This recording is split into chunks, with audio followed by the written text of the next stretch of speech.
Hello dear students, welcome back. आज की class में हम बात करेंगे for the last section, that is section D of the 11th paper, the model paper, जो JNK board of school education ने issue किया है। तो आज का जो सेक्शन है, this is the very important section of your paper. इसमें आपको जो है 6 क्वेश्चंस होंगे, उनमें इंटरनल चॉइस होगा। You have to do 3 questions और उनमें और पार्ट होगा, यानी कि एक क्वेश्चन, 2 क्वेश्चंस होंगे एक क्वेश्चन में, तो उनमें से आपको एक क्वेश्चन सॉल्व करना है। तो विल सी द ट्रेंड भी मैं आपको बताऊंगा एंड में कि how can you do these is the least efforts. ठीक है, तो आज का जो पहला क्वेश्चन है हमारे पास, वो क्वेश्चन ये है कि define projectile motion and also find the expressions for time of flight, horizontal range और मैक्सिमम हाइट। ठीक, तो सबसे पहले हम बात करेंगे about projectile motion.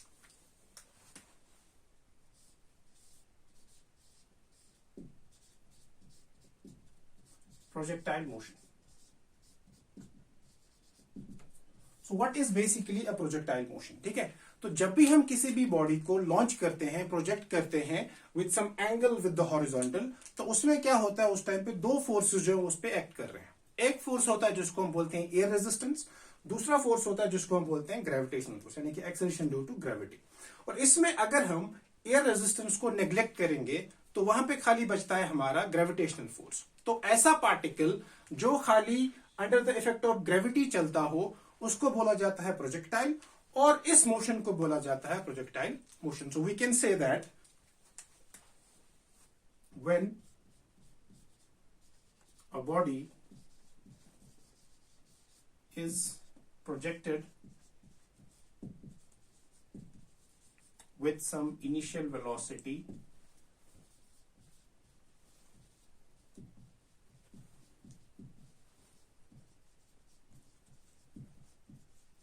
u and it moves only under the effect of gravity,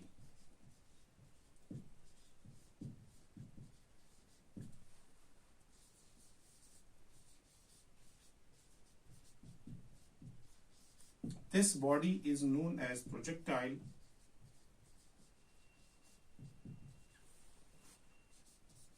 this body is known as projectile and the motion of the body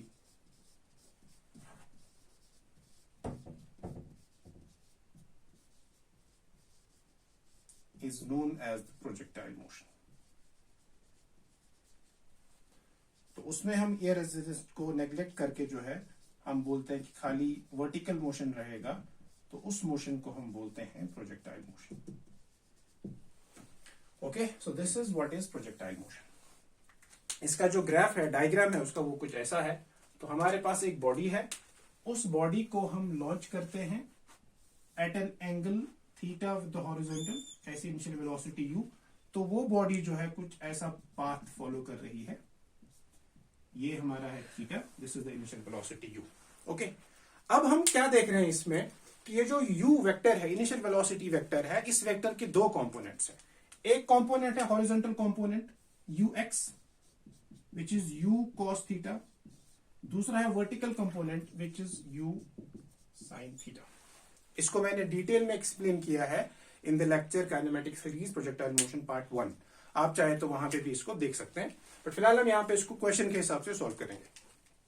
अब यहाँ पे क्या हो रहा है, ये जो हॉरिजॉन्टल वाला कंपोनेंट है, this component does not change, क्योंकि हमने एयर रेजिस्टेंस को पहले ही नेग्लेक्ट किया है। तो हॉरिजॉन्टल में कोई भी फोर्स नहीं है, तो इसका मतलब ux हमेशा ux ही रहेगा, ये चेंज नहीं होगा।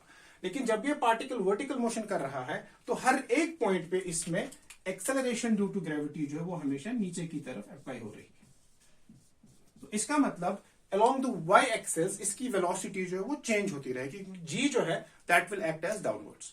अब हमें इसमें क्या करना है, we have to find maximum height, we have to find time of flight and we have to find horizontal range. Okay, तो सबसे पहला जो निकालेंगे that is maximum height. Maximum height, maximum height कब होगा, जब ये पार्टिकल यहां पे पहुंचेगा, यानी कि जब मैक्सिमम हाइट होगी तो उस टाइम पे y component of the velocity will be 0, यानी कि मैक्सिमम हाइट में vy जो है वो हमारा 0 होगा। और we already know that ux is equal to u cos theta and uy is equal to u sin of theta. अब हाईएस्ट पॉइंट पे जब y कॉम्पोनेंट 0 है तो हमारे पास एक इक्वेशन है v square minus u square is equal to 2as, तो हम लिखेंगे vy square minus uy square equal to 2asy.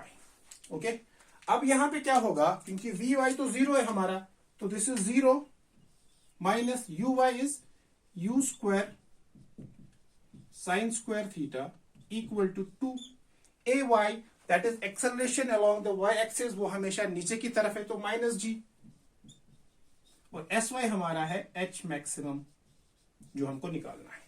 तो ये बनेगा minus u square sine square theta equal to minus 2g h max. Minus से minus cancel, तो h maximum will be equal to u square sine square theta divided by 2g. तो this is the expression for maximum height जो आपको निकालना है. Okay, the second thing which you have to derive is the time of flight, यानी कि इस particle को, इस प्रोजेक्टाइल को यहां से O से सपोज A तक कितना टाइम लगेगा. Okay, so we have to find the time period. इसमें हम लोग क्या करेंगे, हमारे पास एक इक्वेशन है टाइम पीरियड निकालने के लिए. Will write time of flight. तो बेसिकली ये चीजें डिराइव जब हम करते हैं तो हम हमेशा इक्वेशंस ऑफ मोशन को ही इस्तेमाल करते हैं यहां पे. तो जब हम टाइम ऑफ फ्लाइट निकालेंगे तो हमारे पास एक इक्वेशन है s equal to ut plus half of at square. अब चूंकि मोशन खाली जो है, वेलोसिटी जो चेंज हो रहे हैं तो y एक्सिस में चेंज हो रहे हैं, तो will write s of y is equal to uy t plus 1/2 ay t square. तो टाइम ऑफ फ्लाइट यानी कि जब ये अपनी फ्लाइट कंप्लीट करेगा तो पार्टिकल यहां पे पहुंचेगा. तो जब पार्टिकल ए पे पहुंचेगा तो displacement along the y axis will be 0. ये आपको याद रखना है. In order to calculate the time of flight we have to take s equal to 0, क्योंकि पार्टिकल वापस जो है वो ए पे आ रहा है और हम लोग वाई डायरेक्शन का मोशन स्टडी कर रहे हैं. तो वाई डायरेक्शन के मोशन में जब पार्टिकल ए पे पहुंचेगा तो displacement along y axis is 0. तो दैट मीन्स यहां पे हम लोग 0 पुट करेंगे. So 0 equal to u sin of theta capital T which is the time of flight. ay फिर से माइनस g आएगा तो माइनस 1/2 g t स्क्वायर. तो इसको यहां शिफ्ट करेंगे तो will get u sin of theta t equal to 1/2 g t square. एक t cancel, so will get t equal to 2 times u sin of theta divided by g. So this is the expression for time of flight. तो आपका जो maximum height है that is u square sine square theta by 2g, और आपका जो टाइम of फ्लाइट है that is 2u sine theta upon g. अब हमारे पास एक और चीज है which is the range. So now we have to calculate horizontal range. Horizontal range is basically the displacement along the x axis. Range range is basically displacement along the x axis. क्योंकि हमको पता है कि velocity along y x axis remains constant और distance होता है बराबर velocity into time या स्पीड इनटू टाइम. तो स्पीड इसका कांस्टेंट है, t हमने अभी अभी निकाला, तो we can say range that is x is equal to ux into t. So ux हमारे पास है u cos थीटा और t हमने अभी अभी निकाला that is 2 times u sin of theta divided by g. u into u square 2 sin theta cos theta divided by g, and we know that twice sin theta cos theta is equal to sin of 2 theta. So this implies horizontal range equal to u square sin of 2 theta divided by g. So this is the third expression. तो ये तीन चीजें हमें इस क्वेश्चन में निकालनी थी. सबसे पहले हमें प्रोजेक्टाइल मोशन को डिफाइन करना था, उसके बाद हमको ये तीन चीजें डिराइव करनी थी. इसमें आपको सिंपली इक्वेशंस ऑफ मोशन का इस्तेमाल करना है और इसमें हम वाई मोशन को स्टडी कर रहे हैं, वाई डायरेक्शन के मोशन को स्टडी कर रहे हैं. उसमें आपको ये देखना है कि जी जो है जी इज ऑलवेज डाउनवर्ड्स, तो जी विल ऑलवेज बी नेगेटिव. और एक्स एक्सिस में यू एक्स जो है वो कांस्टेंट रहता है, क्योंकि एक्स एक्सिस में कोई भी डिफॉर्मिंग फोर्स नहीं होता है, क्योंकि हम लोग पहले ही कंडीशन में मानते हैं कि एयर रेजिस्टेंस को हम नेग्लेक्ट कर रहे हैं. So when air resistance is neglected, the only force left is the gravitational force, which will try to pull this projectile down, और जो फाइनली एंड में करता है. ठीक है. Now we'll move to the next question. Next question जो है वो इसी का एक और पार्ट था. ठीक है. Now this is the question, right? So question जो है यहाँ पे वो ये है कि if a body travels half of its total path in the last second of its fall from the rest, find the time t and the height of its fall. तो question ये है कि एक बॉडी जो है उसमें free fall हो रहा है, यानी कि बॉडी एक हाइट पे है, सपोज यहाँ पे एक बॉडी है तो वो नीचे आ रही है यहाँ सपोज ग्राउंड पे. टोटल डिस्टेंस हमारा h है. अब क्वेश्चन ये बता रहा है कि ये जो बॉडी है ये लास्ट सेकंड में अपनी हाइट का आधा हिस्सा जो है यानी कि h/2 ये लास्ट सेकंड में ट्रेवल कर रही है. तो हमको बताना है कि इसको कितना टाइम लगेगा और टोटल हाइट कितनी होगी. राइट. तो इस क्वेश्चन में हम क्या बोल रहे हैं कि क्वेश्चन पहले बताता है कि इफ ए बॉडी फॉल्स, यानी कि जब एक बॉडी गिर रही है तो हमारा जो इनिशियल वेलोसिटी है वो 0 है. जब इनिशियल वेलोसिटी 0 है तो s is equal to u t plus half of a t square में यूटी वाली टर्म 0 हो जाएगी, क्योंकि u हमारा 0 है और हम लोग h निकाल रहे हैं. तो h भी नीचे की तरफ है, g भी नीचे की तरफ है, दोनों माइनस है, दोनों एक दूसरे को कैंसिल करेंगे. तो h जो आएगा h will be equal to 1/2 g t square.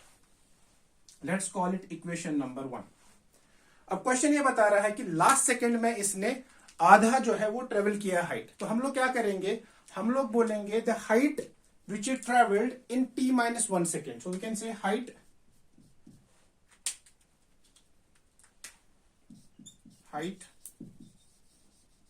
In t-1 second. Suppose अगर 10 सेकेंड टोटल टाइम लगता है तो 9 सेकेंड में कितना हाइट होगा. Let's call it h dash. तो h dash will be 1/2 g t-1 square. Let's call it equation number 2. तो अब हमारे पास टोटल हाइट है, टोटल टाइम का हाइट है और t-1 सेकेंड का हाइट है. अब suppose let's say total time suppose 10 second है, तो 10 सेकेंड में ये हाइट है, 9 सेकेंड में ये हाइट है. तो हम लोग क्या करेंगे, 10 माइनस 9 तो 1 सेकेंड यानी कि लास्ट सेकेंड. तो हम बोलेंगे दिस माइनस दिस, यानी कि h minus h dash should be equal to h/2, क्योंकि क्वेश्चन में बोला गया है कि द हाइट जो इसने लास्ट सेकेंड में ट्रेवल किया दैट इज h/2. तो इसका मतलब हुआ कि h minus h dash should be equal to h/2.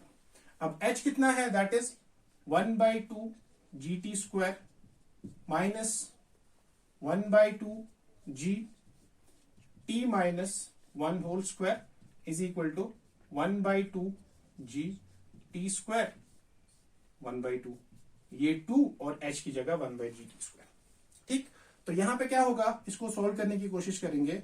1/2 g t square minus 1/2 g a minus b whole square. This is a square plus b square minus ab 2ab equal to 1/4 g t square. तो यहां पे बनेगा 1/2 g t square minus 1/2 g t square minus g/2 plus g 2t divided by 2 equal to g t square by 4. 1/2 g t square 1/2 g t square cancel. तो यहां पे क्या होगा, this will be 2g2 okay minus g/2. So this is gt minus g/2 equal to gt square by 4. So this will be 2gt minus g equal to divided by 2 equal to gt square by 4. 2 1s are 2, 2 2s are 4. ये 2 इधर आएगा. So this will be 4 gt minus 2g equal to gt square. अब हम इसको एक quadratic equation बनाएंगे. तो ये बनेगा gt square minus 4gt plus 2g equal to 0. अब हमको ये इक्वेशन सॉल्व करना है for t and we can get the answer. तो this is like ax² plus bx plus c equal to 0। तो जब हम इस क्वाड्रेटिक इक्वेशन को सॉल्व करेंगे तो t हमें मिलेगा, t होता है बराबर माइनस b। सो इसमें अगर हम चाहे तो g को कैंसिल कर सकते हैं, g and g, so will get t² minus 4t plus 2 equal to 0 and t will be equal to minus b, that is 4 plus minus under root of b² that is 16 minus 4ac that is 8 divided by 2. So this is 4 plus minus under root of 8 that is 2 root 2 divided by 2. This is 2 plus minus root 2. So this will be 2 plus root 2 that is 3.14 seconds. तो अगर हम minus वाला लेंगे तो this will be minus even less than 1 second which is not possible here. So यहां पे जो time आएगा, टाइम विल बी 3.14 सेकेंड्स। अब हमको हाइट निकालना है, तो उस हाइट के लिए आपको इस वाली इक्वेशन में, फर्स्ट इक्वेशन में आपको टी की वैल्यू पुट करनी है। सो हाइट जो होगा total h that will be 1/2 g की value 9.8 into 3.14 square. Okay, so this will be 4.9 into approximately 10, so this is 49 metre. so ये था पहला क्वेश्चन जिसके दो पार्ट्स थे। एक पार्ट जो था, एक क्वेश्चन इसमें प्रोजेक्टाइल मोशन में से था और दूसरा क्वेश्चन काइनेमेटिक्स का एक प्रॉब्लम था, एक थ्योरेटिकल था, एक न्यूमेरिकल था। तो you should have a look कि क्वेश्चन जो है वो किस तरीके से पूछे जा सकते हैं। Now we will move to the next question. Okay, so now we'll have the next question. There's a small error in the last, there's a mistake in the previous question which is कि उसका जो answer आएगा that is 3.4 है, not 3.14, and you will get the exact answer to be 59 meter और time जो है that is 3.41 seconds. Okay, now we'll move to the next question. Next question is कि what is Young's modulus of elasticity? So next जो question है that is Young's modulus of elasticity. Young's modulus of elasticity और पूछा गया है कि how can you experimentally determine it. तो वो भी हम देखने वाले हैं कि इसका जो है एक्सपेरिमेंटली हम इसको कैसे डिटरमाइन करेंगे। तो Young's modulus of elasticity basically हमको बताता ये है कि जब हम किसी भी पार्टिकल को, किसी रॉड वगैरह चीज को हम जब उस पर फोर्स अप्लाई करते हैं, डिफॉर्मिंग फोर्स अप्लाई करते हैं, यानी कि उसको खींचते हैं, तो उसके डायमेंशंस में चेंज आ जाता है। तो अगर हम सपोज हमारे पास कोई बॉडी है, हमारे पास एक रॉड है, सपोज एक वायर है या एक रॉड है, तो इसको हमने यहां पे, सपोज ये एक रॉड है, इस पे हमने यहां से एक फोर्स अप्लाई किया F। तो इस फोर्स F अप्लाई होने की वजह से ये रॉड का लेंथ जो है वो थोड़ा बढ़ जाएगा। तो रॉड कुछ ऐसा हो जाएगा। अगर ये L है तो ये डेल्टा L है। तो यंग्स मॉडुलस ऑफ वेलोसिटी से हमको ये बताता है कि ये जो स्ट्रेस है that is force upon area, उसकी वजह से जो लेंथ में चेंज आया है that is delta L by L, उन दोनों का जो रेशियो है उसको बोला जाता है Young's modulus of elasticity. So Young's modulus of elasticity is defined as the ratio of longitudinal stress to longitudinal strain. Okay, so it is defined as the ratio of longitudinal stress to longitudinal strain. Why? It is defined as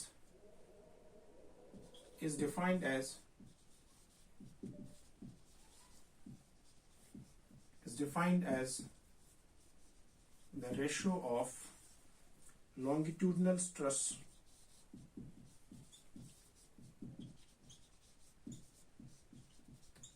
to longitudinal strain.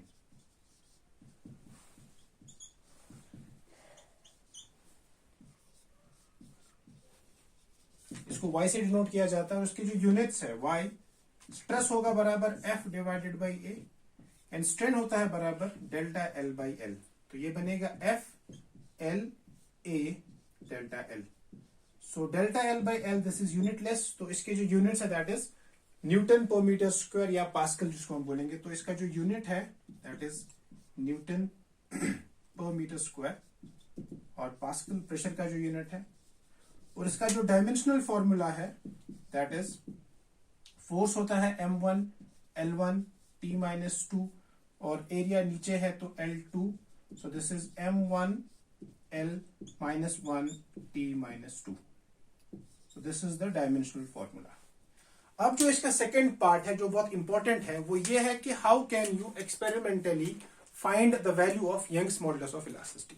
ये question कुछ नया सा है and you should expect this question. Okay, इसको जब हम experimentally solve करेंगे तो हम इसको कुछ ऐसा करेंगे, हम लोग दो वायर्स लेंगे। सपोज हमारे पास दो वायर्स है, we have two wires of uniform cross sectional area of the same length. उनको हम किसी चीज से यहां पे ऐसे लटकाते हैं। ये हमारे पास दो वायर्स है। अब इन वायर का जो थिकनेस है, जो एरिया ऑफ क्रॉस सेक्शन है, उसको हम स्क्रू गेज की मदद से हम उनको फाइंड कर सकते हैं। So we can find the area of cross section, area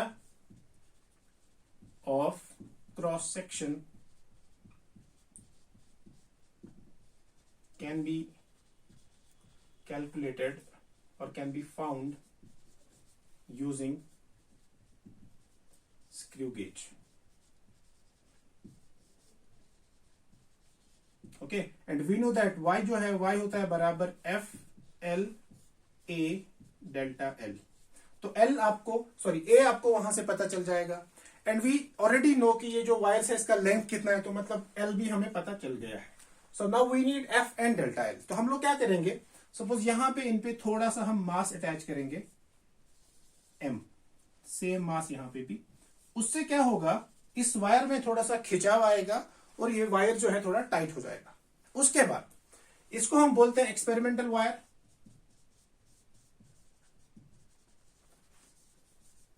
और इसको हम बोलते हैं रेफरेंस वायर। ये वाली रेफरेंस वायर के साथ हम लोग क्या करते हैं, हम लोग मेन स्केल यानी कि मीटर स्केल जो वो अटैच करेंगे इस पे, यहां पे। सो यहां पे हम इसमें एक मीटर स्केल जो है वो अटैच करेंगे।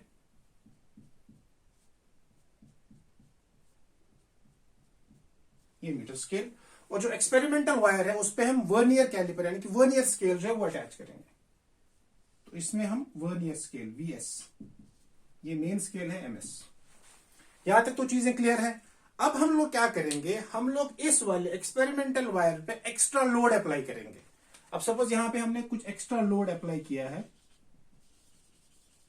ओके। उस एक्स्ट्रा लोड की वजह से क्या होगा, ये वायर कुछ नीचे आ जाएगी। सो ये वायर जो है सपोज यहां पे पहुंच जाएगी।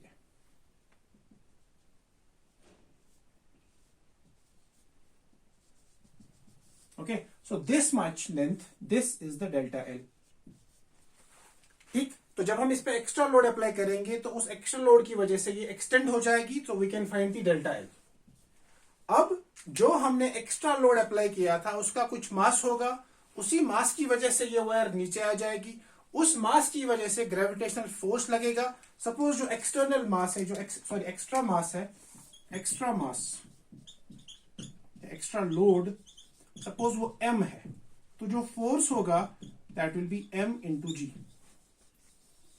तो इस तरह से आपको L पता चल गया, F पता चल गया, डेल्टा L पता चला और A पता चला, तो we can calculate Y। So this is the experimental determination of Young's modulus of elasticity. हम लोग दो वायर्स लेंगे ऑफ द सेम लेंथ, जिनका एरिया ऑफ क्रॉस सेक्शन हम स्क्रू गेज की मदद से सॉल्व करेंगे, फाइंड करेंगे। उसके बाद उसपे थोड़ा सा मास अटैच करके उनको पूरा खिंचाव में लाएंगे, फिर एक्स्ट्रा लोड देके उनको एक्सटेंड कराएंगे, किसको, एक्सपेरिमेंटल वायर को, और रेफरेंस वायर को वैसे ही रखेंगे एंड वहां से आपको डेल्टा L पता चल जाएगा। डेल्टा L की वजह क्या है, वो है एक्सटर्नल मास, एक्स्ट्रा मास। उस एक्स्ट्रा मास की वजह से ग्रेविटेशनल फोर्स आएगा, वो ग्रेविटेशनल फोर्स आपका एज एन F एक्ट करेगा। So in this way we can find the Young's modulus of elasticity. I hope this question is clear to you. Now we'll move to the next question.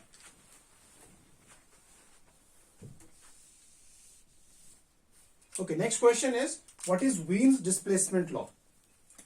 Thermal properties का question है ये। Wien's displacement law। Wien's displacement law जो है ये हमको ये बताता है कि जब आप वेवलेंथ को बढ़ाते हैं, तो जो टेम्परेचर को जब हम बढ़ाते हैं, तो जो energy, maximum energy corresponding is to the wavelength of minimum frequency, minimum wavelength. ठीक है, यानी कि जो लैम्डा M है, that is lambda maximum wavelength is proportional to 1/T। This is the Wien's displacement law, और we can say lambda MT is some constant and this constant is B. Lambda MT is equal to B where B is the constant जिसको हम बोलते हैं वीन्स constant, और इसकी जो value होती है B की, दैट इज 2.88 मीटर केल्विन। ठीक है, तो इसमें क्या है कि ये जो इसके कुछ एप्लीकेशंस भी जो है आपसे पूछी गई हैं। ये बेसिकली जो वीन्स डिस्प्लेसमेंट लॉ है, this law is use to find the temperature of stars base. जैसे सन है फॉर एग्जांपल, तो अगर आपको सन का टेम्परेचर पता करना है तो इट्स नॉट पॉसिबल कि हम लोग सन पे जाएंगे, वहां से हम टेम्परेचर को पता कर सकते हैं। तो हम लोग क्या करते हैं, हम लोग सन का स्पेक्ट्रम स्टडी करते हैं, वहां से सन की जो मैक्सिमम वेवलेंथ वाली लाइट होगी उसको इस्तेमाल करके बी की वैल्यू हमारे पास होती है, then we do find the temperature of the sun. इसी तरह से हम we can find the temperature of the moon या जो बाकी स्टार्स है, बिकॉज ये जो बी की वैल्यू है, this value is for basically a perfectly black body, perfectly black body, and we consider stars to be perfectly black bodies. Okay, so this is about Wien's displacement law. अब जो इसका जो दूसरा part है, इसकी applications क्या है, तो एप्लीकेशंस इसकी यही है, we can find the temperature of what do you call it, we can find the temperature of astronomical bodies, astronomical objects जिसमें stars आते हैं, या even we can find the temperature of moon also, जो आपके text book में भी एक question है, तो we can find those things. ठीक है, तो ये जो है, this is how we have to find. So इसकी जो वैल्यू है, that is B is 2.88 into 10 to the power minus 3, sorry, so this is into 10 to the power minus 3 metre kelvin. ये था हमारा question about Wien's displacement law. अब जो next question है, which is very very important, and it is find the expression for the average kinetic energy of a particle executing SHM. So we have to find the average kinetic energy. You have to remember this, इस क्वेश्चन में kinetic energy नहीं पूछा गया है, इसमें पूछा गया है you have to find the average kinetic energy, so there is a difference. So next question is we have to find average kinetic energy. Okay, so we know that for a particle executing SHM, उसका जो equation होता है y, that is equal to a sin of omega t, where y is the displacement at time t. तो अगर मुझे यहां से velocity निकालनी है, तो velocity will be equal to dy by dt। अगर वेलोसिटी dy by dt है, तो इसका मतलब मुझे निकालना है d by dt of a sine of omega t. So this is a constant है, साइन का होता है कॉस ओमेगा टी, और इंटरनल डिफरेंशिएशन आएगा omega, so will get a omega cos omega t. So this is my velocity, and we know that kinetic energy बराबर होती है 1/2 mv square के। So kinetic energy will be equal to 1/2 m v square. So this is 1/2 m v square के बदले a square omega square cos square omega t. This is 1/2 m omega square a square cos square omega t. तो यहां पे क्या होगा, m omega square will be equal to k square. So this is 1/2 k a square cos square omega t. This is kinetic energy, not average. Now we have to find the average. तो जब भी हम किसी चीज का average निकालते हैं, हम लोग टोटल को डिवाइड करते हैं बाय टाइम।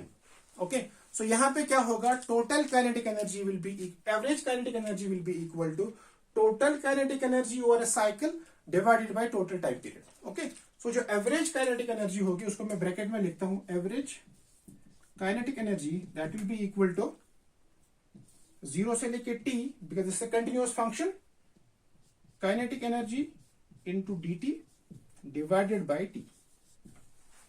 ठीक है, तो इसमें क्या करना है, हमको इसको इंटीग्रेट करना है। So we can write it like this, this is 1/2 k a square integration cos square omega t dt 0 to t divided by t।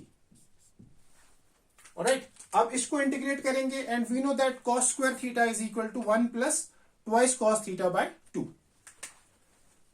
So average kinetic energy will be equal to 1/2 t k a square integration of 1 plus cos 2 theta by 2. So this is 1 plus cos 2 omega t divided by 2 into dt. 0 से लेके t. So this will be k a square divided by 2t. ये 2 बाहर आएगा तो 2 2s are 4. dt का integration होगा t plus cos का होता है minus sine. So this is minus sin of 2 omega t divided by 2 omega 0 to t, and we know that t होता है बराबर 2 pi by omega, so that means omega will be equal to 2 pi by t. So average kinetic energy will be equal to k a square divided by 4t into t minus 1 upon 2 omega sine of 2 pi by t into t minus sine of 0. Sine 0 0, t से t गया, this is 4 pi. Sine of 4 pi is also 0. So we are left with k a square 4t into t.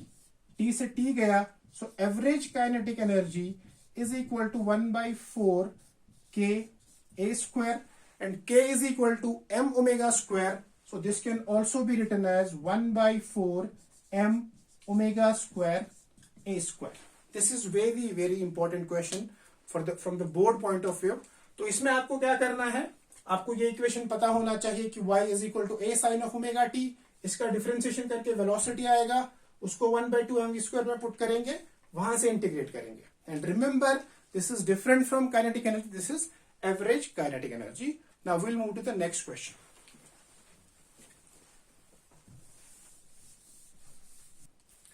Okay, now we'll move to the last question of this section D, and this question is also very very important. This question is about wave motion.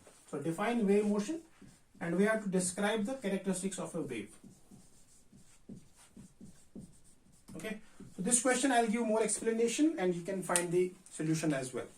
So what is wave motion? Wave motion is basically a disturbance of energy or a momentum from one point to another without the actual contact of the particles. For example, हम लोग क्या करते हैं, अगर हमारे पास, अगर हम if we are playing cricket for example किसी नदी के किनारे के पास, और बॉल हमारा जो है वो नदी में गिरता है, so we try to hit the water with stones with sticks वगैरह वगैरह. तो हम लोग अपनी एनर्जी जो है उसको हम ट्रांसफर कर रहे हैं to the water which acts at a medium, और फिर वो हमारी एनर्जी बॉल के पास पहुंचती है और बॉल जो है वो ऐसे ऐसे करके आगे चला जाता है. या रिपल्स, जब अगर फॉर एग्जाम्पल किसी पॉन्ड में आप लोग एक पत्थर डालते हैं तो रिपल्स बनते हैं ऐसे, and soon after some time these ripples die out. So this is basically a wave. So wave motion is basically a disturbance of energy or momentum without the direct contact or without the direct movement. जैसे मैं आपसे बात कर रहा हूं, so you can listen to me. जब मेरी energy जो है इस मीडियम के थ्रू मेरे स्पीकर के पास, मेरे फोन के पास जाएगी, फिर इसको कन्वर्ट करके आप सबके पास जाएगी. So this is also a disturbance, right? मैं थोड़ी ना किसी हर घर में जाता हूं कि मुझे सुनो या कुछ करके. So एनर्जी जो है मेरी वो ट्रांसफर हो रही है. So that means wave motion is basically a disturbance of energy and momentum without the direct contact of the particles. When there is no contact, ठीक है, हम एनर्जी को मीडियम को दे रहे हैं और मीडियम जो है वो फिर आगे कर रहा है. और अब what are the characteristics of a wave? इसकी जो कैरेक्टरिस्टिक्स है उसमें बेसिकली, जैसे फॉर एग्जाम्पल ये एक वेव है, ओके. अच्छा, दो वेव्स है, एक होता है मैकेनिकल वेव्स, दूसरा होता है नॉन मैकेनिकल वेव्स. कुछ वेव्स ऐसी होती है जिनको मीडियम की जरूरत है. जैसे मैं आपसे बात कर रहा हूं, साउंड वेव है, तो साउंड वेव को मीडियम की जरूरत है.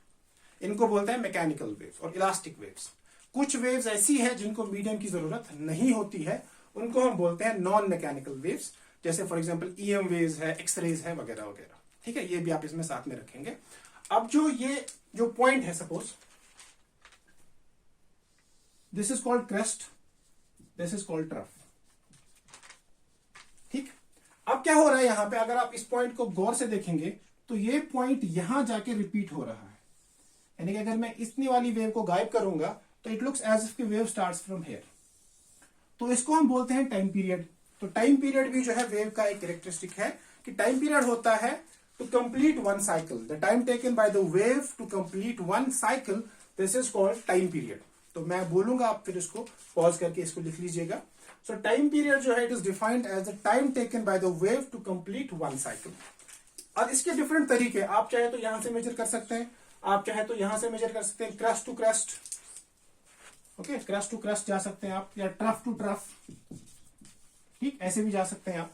तो यहां से यहां तक जितना टाइम लगेगा, यहां से यहां तक जितना टाइम लगेगा, और यहां से यहां तक जितना टाइम लगेगा, इस पूरे को हम बोलते हैं टाइम पीरियड. दूसरा होता है फ्रीक्वेंसी. फ्रीक्वेंसी टाइम पीरियड का उल्टा होता है. So frequency is defined as the number of cycles, या number of cycles per second. So frequency जो है that is number of cycles per second. तो पहला हमारे पास है time period, that is time taken by the wave to complete one cycle. दूसरा हमारे पास है frequency, this is number of cycles per second, ठीक है. वेवलेंथ, वेवलेंथ होता है distance between two consecutive troughs, consecutive crust, ठीक है. यहां से यहां तक एक साइकिल का जो डिस्टेंस होगा, दैट इज कॉल्ड वेवलेंथ. इसको लैम्डा से डिनोट करते हैं. स्पीड, स्पीड होता है बराबर लैम्डा बाई टी. और होता है एम्पलीट्यूड. एम्पलीट्यूड जो है, एम्पलीट्यूड होता है हमारा maximum displacement.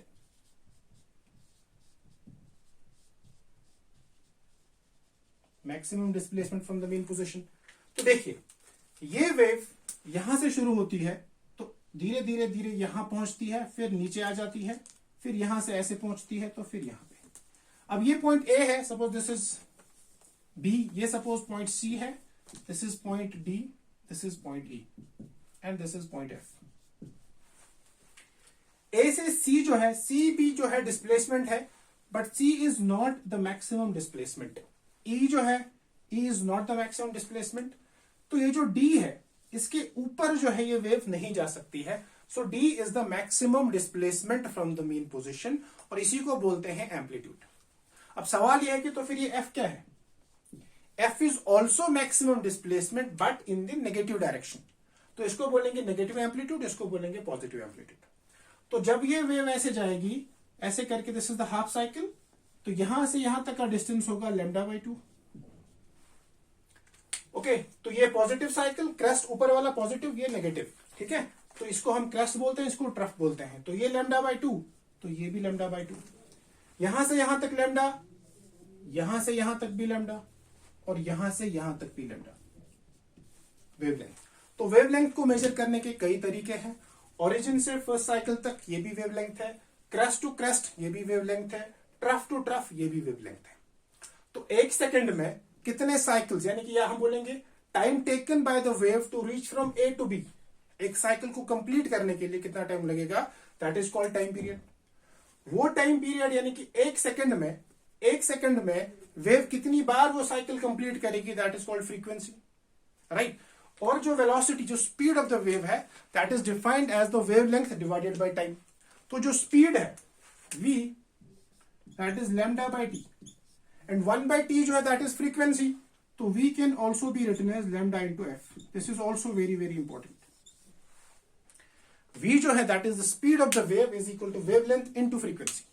Okay, and amplitude जो है, amplitude is the maximum displacement. तो ये जो है आपका सेक्शन डी था, जिसमें कुछ 6 क्वेश्चंस थे, और उसमें कुछ न्यूमेरिकल्स थे, कुछ थ्योरेटिकल क्वेश्चंस थे. आई होप आपको ये चीजें समझ में आ गई होंगी. तो इस वेव वाले क्वेश्चन को भी मैं एक्सप्लेन किया अच्छे से. आई होप आपको ये समझ में आया होगा. तो अगर आपको वीडियो पसंद आए, and this marks the end basically, ये इस 11th का जो मॉडल पेपर था, ये आज का लास्ट लेक्चर था, आज 4th लेक्चर था. तो हमने इसको 4 लेक्चर्स में कवर किया. In the first lecture we solve section A, second में we solve section B, third में वी सॉल्व सेक्शन सी, और आज हमने सेक्शन डी को सॉल्व किया है. तो आई होप आपको ये चारों लेक्चर्स पसंद आए होंगे, इससे आपको मदद मिला होगा आपकी अपनी प्रिपरेशन में. तो अगर आप चैनल पे नए हैं तो प्लीज चैनल को सब्सक्राइब कीजिए और अपने दोस्तों के साथ इसको शेयर कीजिए. पढ़ते रहिए, और all the best for your exams. Allah Hafiz.